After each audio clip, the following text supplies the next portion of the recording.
अस्सलामुअलैकुम and most warm welcome D motor. आज का लेक्चर बड़ा ही मुख्तसर मगर बहुत ही बाकमाल साबित होने वाला है आपके लिए। ये लेक्चर आपके लिए एक नेमत से कम नहीं होगा। इस लेक्चर में मैं वो ऐसे असूल बताऊंगा, ऐसे ज़वाबित बताऊंगा, कुछ ऐसे टेक्नोलॉजीज़ बताऊंगा, कुछ ऐसी टेक्निक्स बताऊंगा जो मैं अपनी पर्सनल लाइफ पे अप्लाई करता हूँ। वो मैं इसलिए बताऊँगा कि अगर आप भी बाकमाल शख्सियत बनना चाहते हैं, अगर आप अपनी ज़िंदगी में कोई बाकमाल मकाम हासिल करना चाहते हैं, अगर आप अपनी लाइफ में 60%, 80% या एवरेज से उठकर किसी ऐसे मकाम पे जाना चाहते हैं जो आपने कभी ड्रीम किया हो, ये आज के पॉइंट, ये आज के कुछ लेक्चर के मेरा जो बयान करने वाला हूँ, ये आपके लिए नहायत मुफीद साबित होने वाले हैं। मैं ये दावे से कहता हूँ, अगर आप इन पॉइंट को फॉलो करें और अपनी लाइफ में ऑनेस्टली अप्लाई करें तो कोई वजह नहीं बचती कि आप कामयाबी की उस मेराज को ना छू सकें जिस मेराज का आप अपनी ज़िंदगी में मुतालबा कर रहे हैं, या जो लेवल आप डिज़र्व करते हैं, आप सोच रहे हैं, आप उसको अचीव ना करें। ऐसा हो नहीं सकता।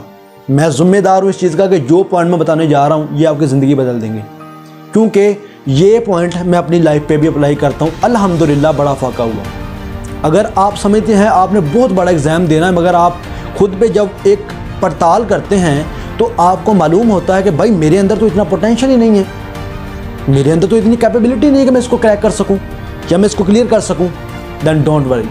आपको रिलैक्स रहना है, आपको काम रहना है, क्योंकि उस्मान भाई ने आपको कुछ लेक्चर एक देना है और उस लेक्चर में आपको ये सुकून होगा कि मेरे पास कुछ ऐसे पॉइंट हैं, हाँ, जिनको मैं अप्लाई करूँ तो मैं ये एग्ज़ाम, ये बहुत मुश्किल सफ़र जो है मैं बआसानी क्लियर कर सकता हूँ। अगर आपका कैरियर है तो कैरियर में कि ऐसा मौका आ जाए जहाँ पे आपको लगे कि बस यहाँ पे स्टक हो गया हूँ मैं, यहाँ से आगे प्रोसीड करना मुश्किल हो रहा है, तो आपने इन असूलों को अमल करना है। इवन कि आप लाइफ में किस भी जोन में हों, आप कामयाब होंगे और उस लेवल पे जाएंगे जो सिर्फ आपने ख्वाबो ख्याल में ही रखा था। असूल क्या है सुनिएगा, समात कीजिएगा गौर से और अप्लाई कीजिएगा अपनी लाइफ में।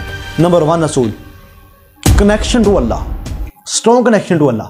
हमने इसको डीपली थोड़ा सा समझने की कोशिश भी करते हैं कि अल्लाह से कनेक्शन से मराद सिर्फ फर्जी नहीं है, सिर्फ टेंटेटिव नहीं है, सिर्फ एक इमेजिनरी नहीं है, एक इल्यूजन नहीं है, एक वहम नहीं है।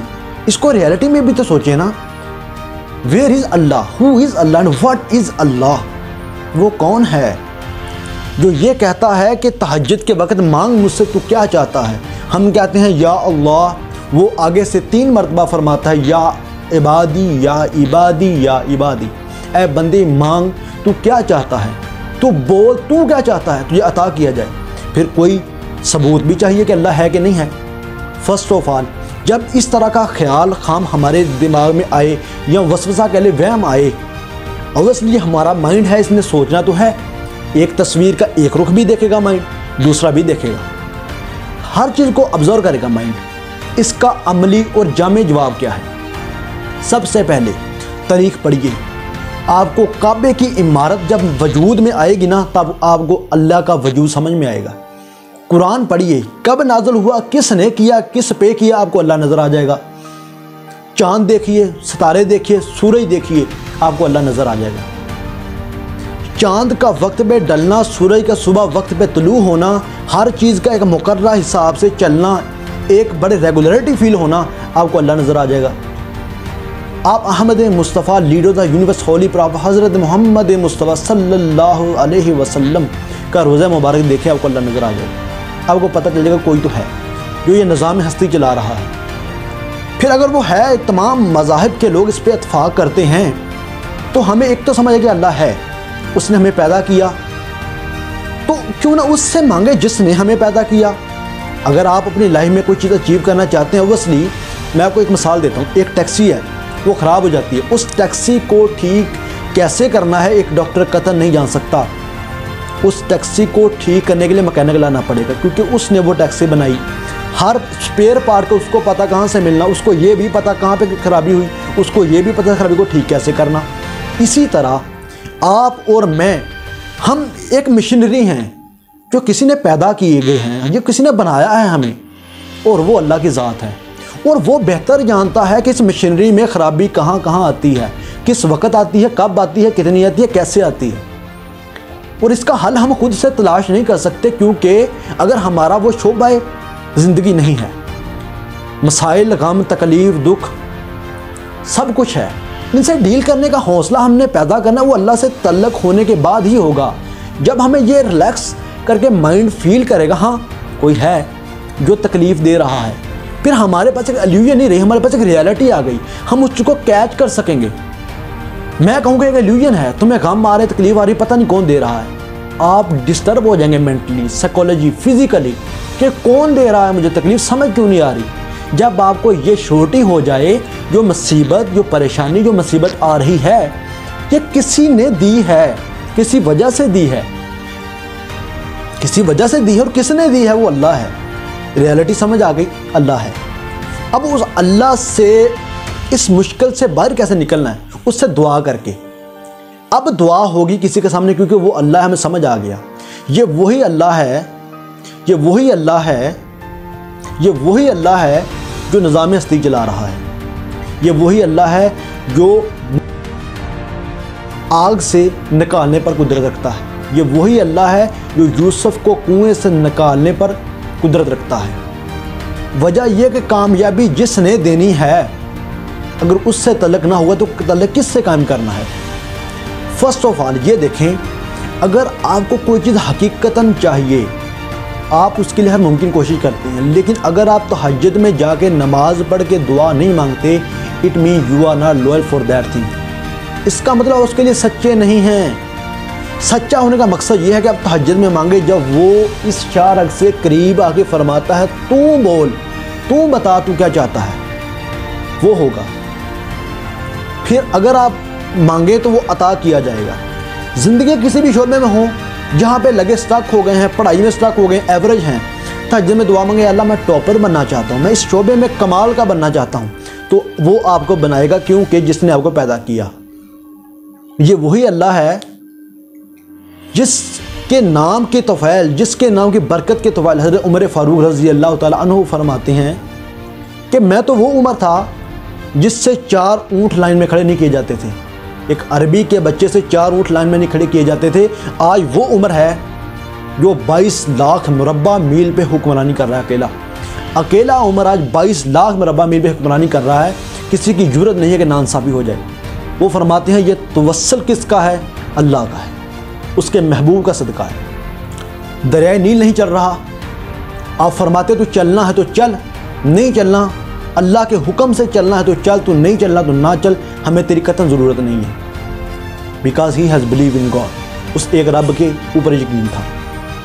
और अगर कोई चीज़ सच में चाहिए, पकड़ना चाहते हैं किसी चीज़ को, तो तहज्जुद में जाके मांगिए, अल्लाह से कनेक्शन स्ट्रॉन्ग कीजिए। जब आपको पता चल जाए ना इस बात का कि तकलीफ़ देने वाला कोई है, जो तकलीफ़ किसी वजह से देता है, या मेरे अंदर कोई ख़राबी आई है, कोई एरर आया है जिसकी वजह से उन्हें तकलीफ़ दी कि बंदे रुक जा, तो यहाँ पे गलती कर रहा है। तकलीफ़ें जितनी आएँ और वो अल्लाह से करीब कर दें, वो तकलीफ़ें नहीं, वो रहमतें होती हैं, वो नेमतें होती हैं। जो तकलीफ़ आपको अल्लाह की ज़ात से करीब कर दे वो तो रहमत है। और आपको ये एहसास हो जाए कि ये मेरी गलती थी जिसकी वजह से मैं लाइफ में पीछे रहा, जिसकी वजह से मैं ग्रो नहीं कर पाया। इस तरह से अल्लाह से कनेक्शन स्ट्रॉन्ग करना बहुत ज़रूरी है। और कुछ एथियस्ट ये बकवास करते हैं, वो तकाजा करते हैं कि खुदा नहीं है। फिर वो कुरान करीम में फरमाता है कुल हु अल्लाहु अहद, वही है एक अल्लाह जिसने आसमान और ज़मीन पैदा किए, जिसने सूरज बनाए, चाँद बनाए, बेशुमार मसाले मिलती हैं, वही है अल्लाह।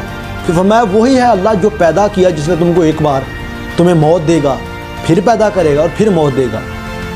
वही है अल्लाह जो तुम्हें पैदा करेगा जब तुम्हारी हड्डियाँ भी बोसीदा हो गई होंगी। समझ आई कि अल्लाह तो है। उससे कनेक्शन स्ट्रॉन्ग करना है जिसने कामयाबी देनी है। Number 1 point must be clear. Number 2 blasting hard work. I know write it as a hard work, मैंने लिखा है blasting hard work. Blasting hard work से मुराद क्या है?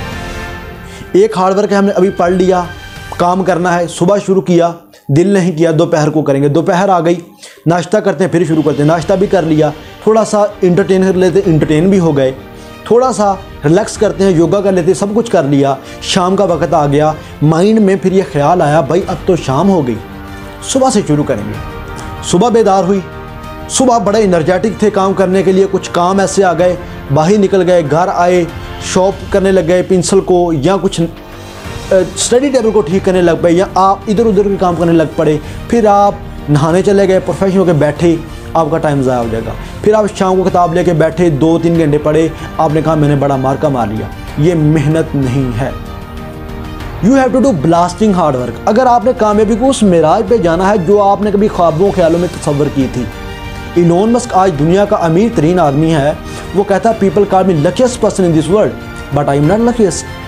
क्यों? वजह, वो कहता है मैं 16 से 18 घंटे एक दिन में काम करता हूँ और 7 days a week. I work hard 16 to 18 hours per day and 7 days a week and 7 days per week and people still call me the luckiest person in this world. वो कहता आप भी इतनी मेहनत करें, आप भी मेरे जैसा बन जाएंगे। Hard work, blasting hard work, इतनी मेहनत कि कामयाबी खुद आपके पास चल के आए। क्रिस्टियानो रोनाल्डो आज भी इतना बड़ा प्लेयर होने के बावजूद सबसे पहले मैदान में आता है और सबसे आखिर में जाता है प्रैक्टिस करने के लिए। मेहनत है, शॉर्टकट कुछ नहीं है लाइफ में, स्मार्ट वर्क कुछ नहीं होता, मेहनत होती है लाइफ में। जितनी आप कर लें, अगर आप कामयाब होना चाहते हैं, वो मेहनत तब ही होगी जब एक बहुत बड़ा गोल हो, बहुत बड़ा विजन हो, बहुत बड़ी सोच हो। एक मेहनत तब होगी। आप साइकोलॉजिकल डिस्टर्ब हैं, आप फिजिकली डिस्टर्ब हैं, आपके पास ड्रीम नहीं है, गोल नहीं है, 3 वजह हो सकती है। आप मेहनत नहीं करेंगे, ब्लास्टिंग हार्डवर्क नहीं कर सकते। वो ब्लास्टिंग हार्डवर्क तब होगी जब एक बहुत बड़ा विजन हो, गोल हो, इमोशनल गोल, पीछे पेन भी हो रहा हो, पीछे बैकग्राउंड ना हो आपका, आपके पास सपोर्ट ना हो, विजन हो, गोल हो, साइकोलॉजिकल इशू ना हो, फिजिकल डिस्टर्ब ना हो और पीछे सपोर्ट ना हो। आप तनहा खड़े दुनिया की बेरहम दुनिया में और सोच रहे हो कामयाबी की अजीम मेराज को मैंने छूना है, तो आपको 18 घंटे, 17 घंटे, 16 घंटे काम करना पड़ेगा। मेरी वो वीडियो बंदा छोड़ के चला जाए जो इतने घंटे काम नहीं कर सकता, जो कह रहा है इतना पॉसिबल नहीं है। ये इस तरह पॉसिबल होता है। ये उनके लिए पॉसिबल होता है जिनकी सिचुएशन ऐसी होती है जो मैंने ऑलरेडी एक्सप्लेन कर दी है। And point number 3, that is very important, complete your goal before deadline.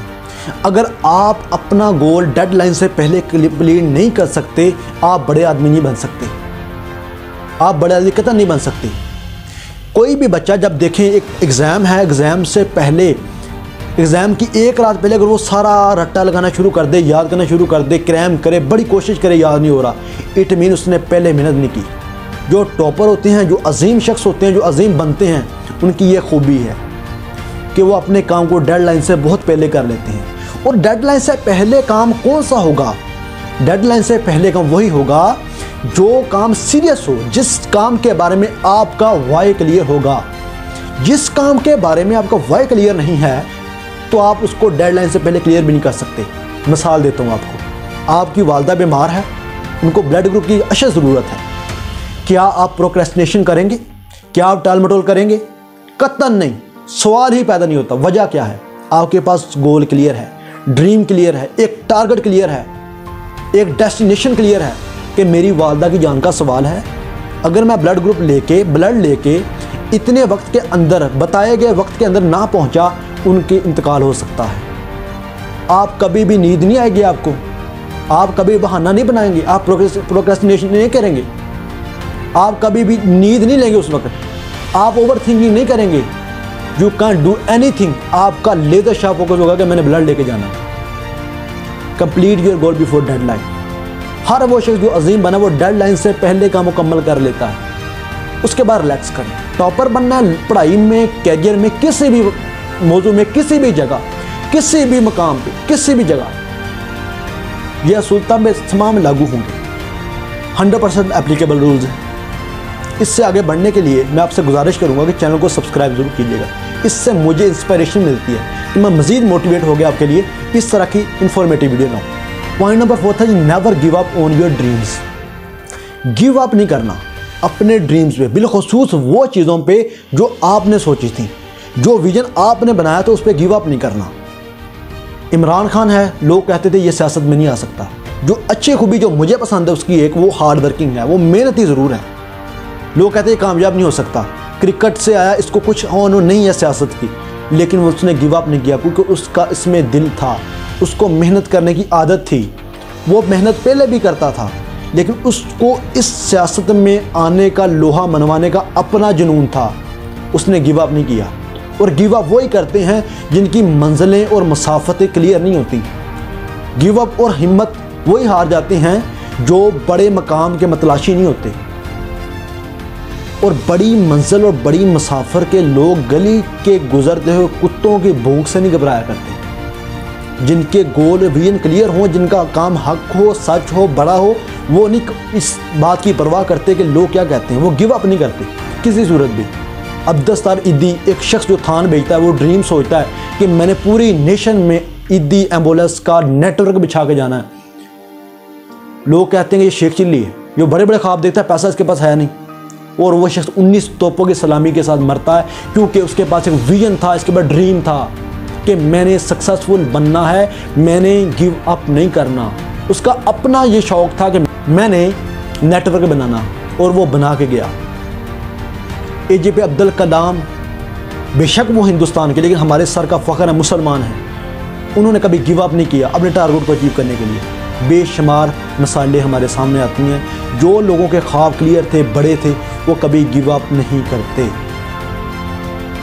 अगर कुछ बड़ा बनना है, जब भी गिव अप करने का दिल करे, सोच लेना, खुद से सवाल पूछना कि क्या तुम सच्चे हो उस काम के लिए, क्या तुम वाकई लॉयल हो उस काम के लिए जो तुम करना चाहते हो। अगर तो तुम लॉयल हो, वो करना चाहते हो, वो इमारत बनाना चाहते हो, वो एक ड्रीम जो कन्क्वायर किया उसको फतह करना चाहते हो, तुम गिव अप नहीं कर सकते। तुम गिव अप तब ही करोगे जब वो वाय तुम्हारे पास क्लियर ना हो, जो वो ड्रीम है वो तुम्हारे पास शार्प ना हो, तुम गिव अप कर दोगे। तुम गिव अप नहीं करना अगर ड्रीम क्लियर है, कुछ बनना है तो। Increase your stamina and commitment. Next point है जी, increase your stamina and commitment. Increase your stamina से मुराद है कि जब भी आप देखें ना, पढ़ाई कर रहे हैं 12 बजे तक, 1 बजे तक या 2 बजे तक आपने पढ़ाई की, उसके बाद आपको महसूस हुआ कि अब पढ़ाई नहीं हो सकती, अब ख़त्म है, अब पढ़ाई नहीं हो सकती। 2 बजे के बाद आपका मोरल लो होना शुरू हो गया, काम पड़ा था, आप सोने चले गए, आप बड़ा आदमी नहीं बन सकते। काम पड़ा था, कैरियर का मामला था, प्रोफेशनल था, किसी भी जगह आप सोने चले गए, आप बड़े आदमी नहीं बन सकते। अपने कमिटमेंट को स्ट्रॉन्ग करो, स्टेमिना को इंक्रीज करो। वो कैसे इंक्रीज होगा? अपने कमिटमेंट को, स्टेमिना को इंक्रीज करने के लिए ये है, आप 2 बजे तक जब पढ़ाई कर रहे हो, 2 बजे आप फारग हुए, आपका काम रहता था, आप थक गए, आप साइकोलॉजिकली डिस्टर्ब हो गए, आप मेंटली थक गए, आप फिजिकली थक गए पढ़ते पढ़ते, आपका माइंड आपको पता क्या कहेगा कि 10 मिनट रिलैक्स कर ले, 15 मिनट रिलैक्स करके फिर शुरू कर देना। वो एज आ एरर आएगा आपके माइंड से कि आप छोड़ दें अभी इस वक्त इस काम को। You are own responsible, you are missing life. कोई जिम्मेदार नहीं होगा उस वक्त, आप हैं और आपके साथ जंग भी आप ही कर रहे हैं। आपने खुद से शिकस्त नहीं खानी, खुद को फतह करना उस वक्त। अगर आप 2 बजे सो गए, काम रहता था, तो बड़े आदमी नहीं बन सकते। टॉपर कौन होता है? टॉपर सिंपली वो होता है, वो कहता है कितनी देर तक पढ़ते हो? टॉपर कहता है मैं तब तक नींद नहीं पकड़ता जब तक मेरे हर दिन का बनाया हुआ गोल पूरा ना हो जाए। उसके बाद चाहे मुझे सुबह का सूरज ही निकलता दिखाई क्यों ना दे दे, मैं गिव अप नहीं करता। ये सिंपल एक आदत है कि कमिटमेंट को इंक्रीज करो, जो मुंह से बात कह दी है उसको पूरा करो। बेशुमार मसाले इसकी मिलती है। कमिटमेंट को इंक्रीज करो, स्टेमिना को इंक्रीज करो। जब थक जाओ, डिस्टर्ब हो जाओ, पढ़ाई नहीं जा रहे, अब कुछ मेहनत नहीं हो रही, रिलैक्स कर लें, ब्रेक ले लें, 10 मिनट, 15 मिनट, आधा घंटा, 20 मिनट, लेकिन काम को जुट जाएं। फिर शुरू करें उसको, जब इब्तिदा किया उसको इख्तिताम भी करें। आप ही ने इख्तिताम करना है, उसके इख्तिताम करें, अगेन दोबारा शुरू कर दें उसको।